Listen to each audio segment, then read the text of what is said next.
All right, hello. Like I followed F1 to follow the accountancy notes, I'm doing the same thing for F2 as well because it's a lot easier to do. It's a lot nice. It's the layout is good. You can do the questions at the same time when you're done with one topic and all that kind of stuff. So the first thing we are going to be looking at is accounting for management. Now, we do different types of accounting, but there is one specific accounting you do only for the management, and that's the reason we are studying this examination. I've been told that you have to hate F3 to love F2 and vice versa, which I believe myself. I hated F2. That led me to get very average marks in F2 when I was a student myself. I loved F3 since F3 itself, and I did F7, I did P2. I loved it, but I wasn't a very big fan of F2. It was easy to study. F5, if for the matter of fact. F5, one of the greatest papers, one of the easiest papers, one of the most fun paper you can think of. But when you're about to do the examination questions, there you go, you're dead. You don't know what's happening. Perfect. So in this topic, we'll be covering accounting for management over here. This is the topic we're going to be covering. So let's go further and see what we're going to be looking at. So purpose, what's the purpose and a role of a management account, for management accounting? We'll talk about management accountants later. But what is, okay, before I move further, let me tell you guys, cost accounting and management accounting are exactly the same thing. It was just an interchangeable term. A lot of people back in the 20th century used to say cost accounting instead of management accounting. But the cost accounting sounded a bit cheap, not so classy, not so fancy. So a lot of institutes and a lot of organizations, they changed the name to management. So now we say management accounting instead of cost accounting. Now, what's the purpose?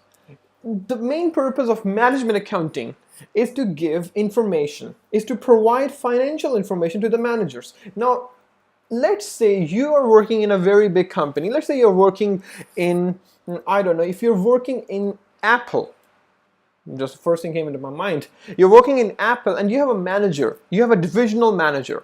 Now, a divisional manager doesn't necessarily need to know about accounting. He doesn't know what's happening in accounts. Wait, that's the reason there's management accountants. Management accountant will sit there, prepare funny reports that not many people will understand, stand there, present the reports, and give all the financial information to the managers. Now, management accountants have their own roles that we're going to discuss later. But management accounting is basically giving your information in a way that people can understand. The people inside the company. Their private information, not many people get a hand of it. But let's say you get to know what iPhone 9 or iPhone 10 is going to be like. Do you think iPhones are prepared in 1 year? No. They take years to prepare. And then they come up with a very nice phone that they sell millions and millions of copies of it. But that's where the management accountants come into play. They will be using those very small informations. Why did the people not like iPhone 6? Why did they like iPhone 6 is better? Maybe because it had a raise to wake feature, one of my favorites as well. But yeah, that's one of the reasons as well. It also helps the management to plan. Now, iPhone 6 didn't go very well. Why? Because it didn't have that charm. Why not we put that extra feature in iPhone 7? That sounds nice. We can do that. Everyone was talking about a wireless phone, wireless charging phone. And iPhone 8, the new one coming next month, is having a wireless charging feature inside of it. That is cool. So that helped planning the thing, the decision making. So they planned it. They said, yeah, you know what? It's a good feature. Samsung has it. Why not we have it? Boom, you got it as well. Awesome. Now, it also helps to collect, it also helps you to manage. For example, you're working in Apple and you don't know where you're going wrong, or you need to manage some people, you need to manage some departments, people putting the buttons on the iPhone, the front. There's only one button on iPhone on the front. There were a lot of complaints at back when you were using iPhone 5s. Then a lot of phones were the back, but the buttons were not working properly. Now, who will collect those information? The management accountant will take all this information and put it in a report and tell that previously we didn't have these problems, but now we are occurring these problems. So what are we going to do? We're going to manage those problems, right? So that's how you do. You can do a weekly report, you can do a monthly report. Management accounting is sort of just for your own fun. If you don't have anything else to do, you know, why not do management accounts? It's just a fun job. You get paid for free. It's nice. It can be hectic. I'm not saying that it's not, but it is. So cost accounting and management, like I told you, they are interchangeable phrases. You can choose whatever you want to say. I prefer management accounting, so from now onwards I'm not going to be bothering to say cost or management accounting, because management accounting sounds fancy. Just read it through. This person claims that management accounting, the cost accounting is part of a management accounting, which is arguable, but I'm not going to go anywhere further because this does not really concern you as terms of when it comes to the exams. Moving forward to the next one, what's the difference between financial accounting and the management accounting? Now this is easy. I'm not going to spend too much time over here. I'm just going to tell you now management accounting, like I said, I've told this in F3, the lecture 1. You guys go there, you need to know the difference. Please read it there. I'm not going to be speaking again and again on this matter. Who is the users and decision makers? Management accountants are the internal people who uses these. Financial accountants are normally external people like the auditors or people who are from the banks and stuff like that. Purpose of this information for management accounting, what's the purpose? To facilitate the managers who are not very good with numbers. They don't have to sit there and understand all the figures. You just prepare a report and show it to them. Secondly, financial accounts are only for the shareholders and for the investors and stuff like that. Legal requirements, do you have to legally follow any rules, or do you need to prepare the management accounts by law? No, you don't. But financial, yeah, you do. Formats, management accounts have their own formats. Now this is fun. When you're doing process costing later and a lot of different topics later, a week from now, you'll know that management accounts are very lenient. If you find a way to do something differently, you can use that. But when you were doing F3, you know there was no other way to do consolidation. When you're given a format, you just follow that. You don't jump around, you're making your own format. You don't do that. Nature of information. Okay, management account can have any sort of information. Most of them are money information. Like I said, they're number crunching people. Financial information is only financial information. Financial accounting is just financial. There, you don't talk about, you don't explain things. You just have a financial position and income statement, or a statement of profit and loss, nowadays you call it. That's it. Slam it on the page. That's all you want. I don't want to explain anything to you. Go to hell. Time period. Management accounts look at historical methods, historical ways of things happening, and they can predict the future as well. You can talk about, maybe we can do that. You can do forecasting. Forecasting is a very big part of F5, F9 and stuff like that. You do seasonal variations and stuff, and they're hectic. Trust me, they're boring. But financial accounting is fun. You just take the past information, slam it on the paper, and you get financial information. You get financial accounting. More details on my F3 lecture if you're very curious about these things, although they are not very important for the exam, but there might be a question popping out once in a while. Moving forward to managerial processes of planning, decision making, and control. Now the main functions of the management are these three. I'm going to ask you to read this by yourself. I'm just going to explain you briefly what these things are. Planning. Now, planning involves strategy. You're going to read a lot of this later in your professional level paper. I'm sorry to say there's no P3 anymore, otherwise I would have quoted P3. But you have another new paper that you should be excited about. I am. But anyway, objective. Planning will involve strategies, making objectives, plans for the future of the company and stuff like that. Now, for example, today, Tim Cook, he's the CEO of Apple. He's sitting over there in his office. What do you think he's doing? He's having a cup of coffee? Not really. He's thinking of making a new innovation in the iPhone. He wants to make the MacBook even much better, much smoother. Maybe you want to attract more people towards it. Now, the only features in MacBook involve people using it mostly for photographs and stuff. They want editors and everyone to come over there. Well, most of the filmmaking people use this. Why? Because it's easier. They have their own built-in softwares for that. But anyway, that's not the point of it. The point is that planning can be short-term, can be long-term. Short-term planning could include, where do we need to sell the iPhones? Can we go to some African countries and sell the iPhone? Is there a way we can go now? Long-term would be, we need to sell the Apple's iPhones in Africa. Now that the long-term planning is the fact that they're changing their industries, the manufacturing industries of iPhones from China to India. That's huge. So next time you buy an iPhone, it will be written assembled in India instead of assembled in China. Now I know it's a shock for a lot of people, but you know, life's life. It's gonna be like that now. So your iPhone has been touched by Indians before. No offense, Indians. We're cool. But that's planning. Then we have decision making. Decision making is the time when you plan everything. You make objectives for your job or thing that you're going to achieve, and then the times come for decision making. Now let's say you run out of toilet paper in your office, or you run out of coffee. Do you go to the directors, or do you pass the resolution in AGM and say, hey, we ran out of coffee a few months ago, should we buy more coffee for the office? No, you don't do that. What do? You just buy the coffee. Decision making is something that you do on a daily basis. So daily basis decision making could be anything. Managers do some decision making. Some directors do that are huge decisions. And sometimes just a clerk or an office boy in the office would do that. Why? Because it's just a normal process. So whenever you plan something, just move on with it. So you need to achieve your strategies. That's the reason you need to make decisions. And your decisions need to take you towards achieving those objectives. Are we clear? Moving on. And then there's control. Now, you think you're doing good. Now, a lot of students come to me and say, hey, I did very nice in the exam, but I failed. I was thinking I'm going to get a 70. I got a 45. I'm not supposed to get that. I think something bad happened. I think my computer got hacked or something.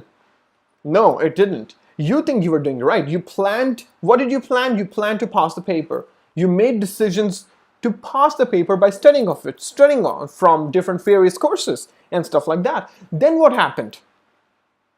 You went for the exam, you took the exam, you failed. You were thinking of making 70, but you made 45. Why do people attend colleges? To make sure there's a control. Now, this part is very important in every aspect of life. Control. Why? If there's no control to your decisions, if there's no control to your objectives, you're not going to go anywhere. You don't know when you're going wrong. So most of the time when you make a decision, there needs to be a person who stops you there and, hey, buddy, wait. That's where you're going wrong. Maybe why don't you do something like this? Why don't you take a shortcut in this paper and do something like that? And when I say shortcut, I don't mean skip through the chapters. Don't do that. But that's what it's talking about. So read through this and attend them questions. As you can see, there is a way to do this as well. I've seen this before, but just go through this, how these things work. It's not very difficult, but should you have any further questions, you're welcome.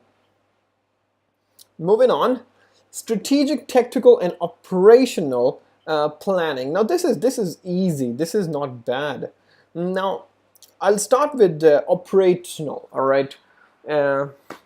Operational planning is something that you do on a daily basis. Like I said about coffee or toilet paper. You run out of coffee. You don't wait for months to buy it again. You just buy it on the spot.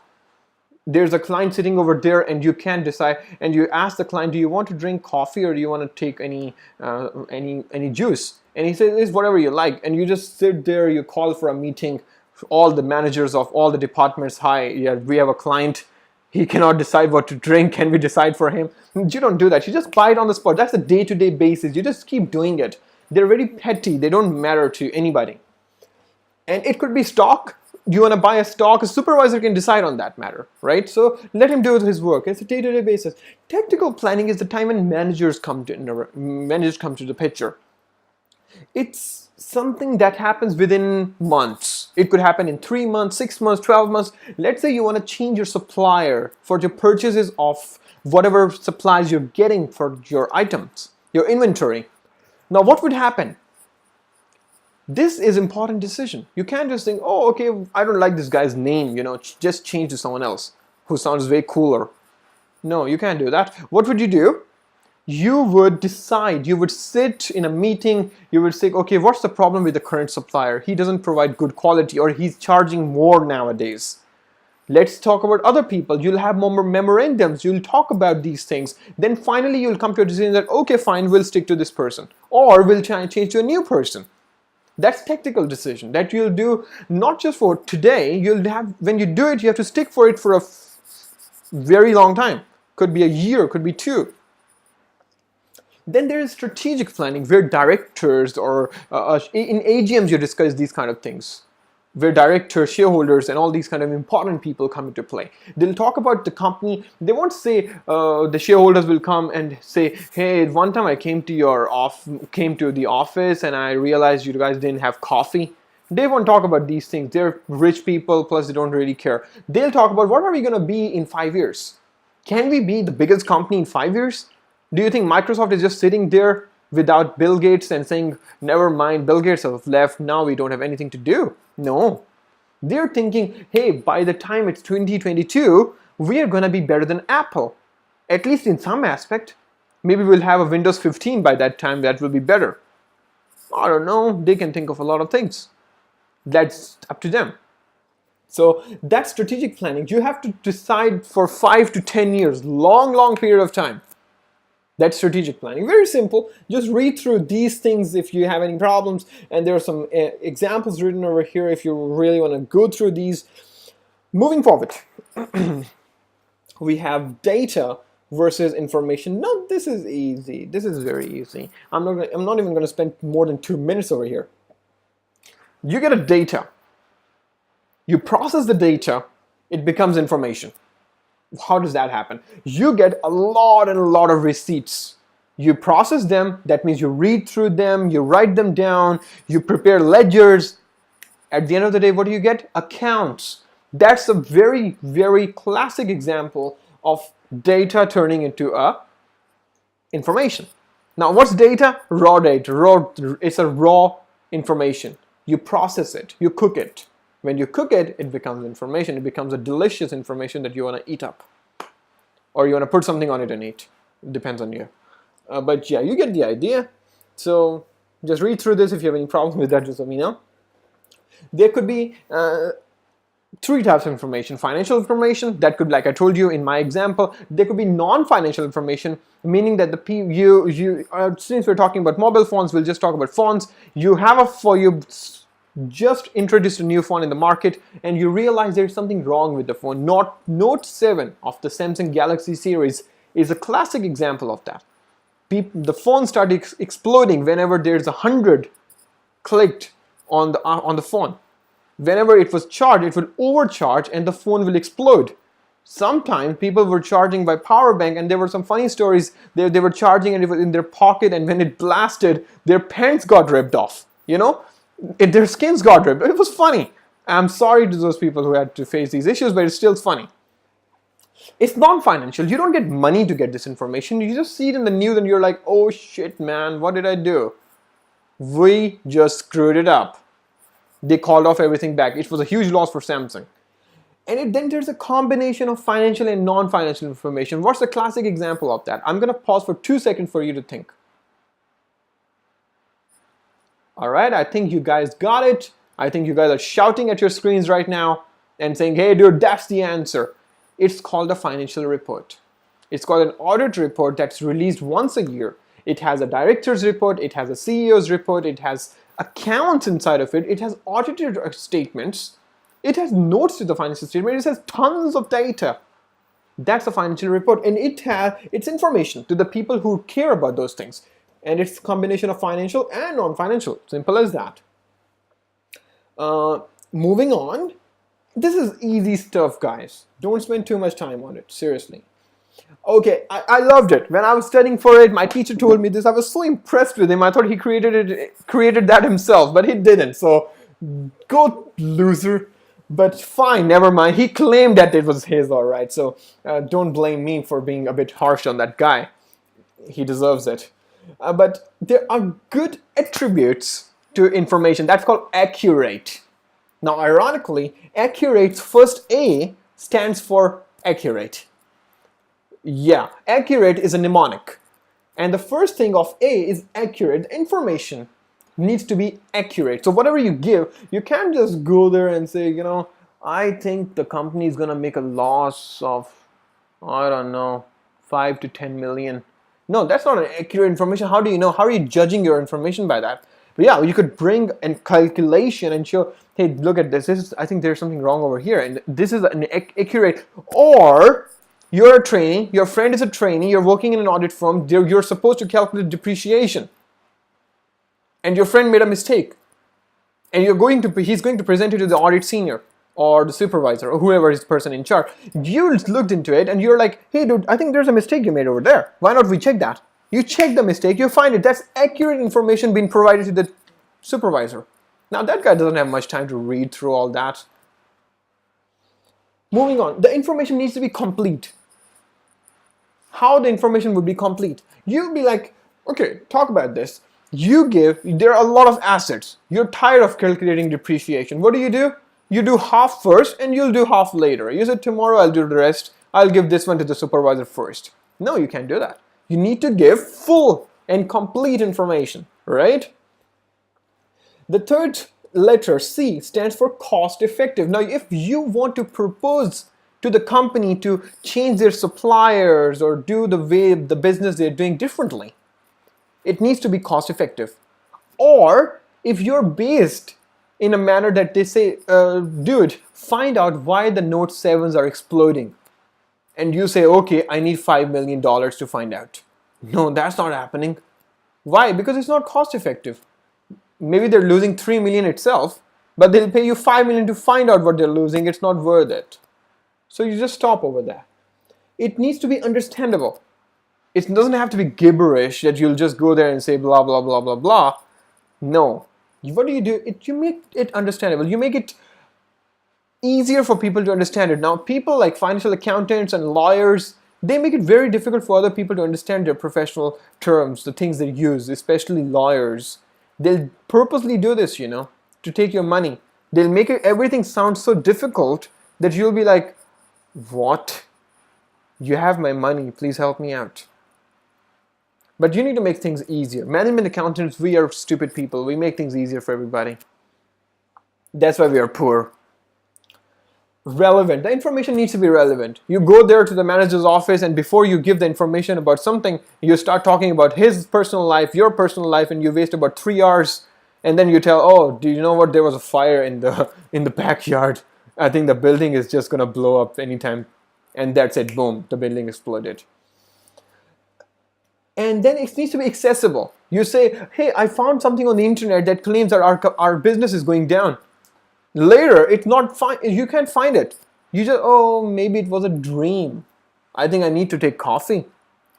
No, dude, you can't do that. You need to find the information. You need to be accessible. You can't just claim that and then say, oh, it's not fine. You can't find it. You need to make sure it's accessible. It needs to be timely. It's not something like you'll think that, oh, something happened, I'll keep it to myself until next year. Or you bring something, or something happens to the company and you come and 1 year later you tell to the manager, I think I found some rotten rats in our cocoa powder. I think the people eating these chocolates are eating rats as well at the same time. Oh my God, you can't do that, can you? It needs to be timely. You found that out, but it needs to be timely. If it's not timely, well, too bad. And the last thing is easy to use. It's actually the same thing as relevant or cost. Most of the things are interchangeable, but easy to use is just that whenever you give it to someone, let's say you prepare the whole report, whole information, you process the raw data and everything, you keep on your table, and then the next day you go to your boss's room and he says, you're fired, don't show me your face ever again. And the next person is someone whose health is your replacement. He comes and picks up the file, he opens it up and he reads it, he understands everything. For example, financial accounts. Everybody understands it. Every person who has accounting knowledge picks up their financial statements. They know what's happening. They know what the assets consists of. They know what liabilities consist of. You don't have to explain them, do you? you need to remember these by heart. They're very important. All right. Accurate, complete, cost-effective, understandable, relevant, accessible, timely, and easy to use. Moving on, I think this is my final slide, if I'm not mistaken. Yes, this is my final slide. Moving on to the limitation of management information. Now, this isn't so important for the exam, so I'm just going to skim through a lot of things over here. I'm sorry. Management information could have their own downfalls. They could have their own problems. First problem could be the fact that it's failure to meet the requirement for good information. If it's not a good information, why do you even present it? But some management accountants are so stupid they still present it. Sometimes they present too much. Sometimes you just don't have to do that. You're trying too hard. So they try too hard. And sometimes they're just not very particular about things. That's the reason we need to be good management accountants when we study F2, F5, and if you're unlucky, P5. What are the future things, what are increments, and just read through this. And non-financial information as well. Some of the management accountants will just ignore seasonal variances and stuff like that. And then there's some external information. Just go through these and see what they are. Actually, they're not very important, so I'm not emphasizing on these. But having said that, I'm just going to stop here and wait for you guys to digest all this, whatever I taught you. And having said that, I'm just going to stop recording, and I'll come back with sources of data as our next chapter. Thank you.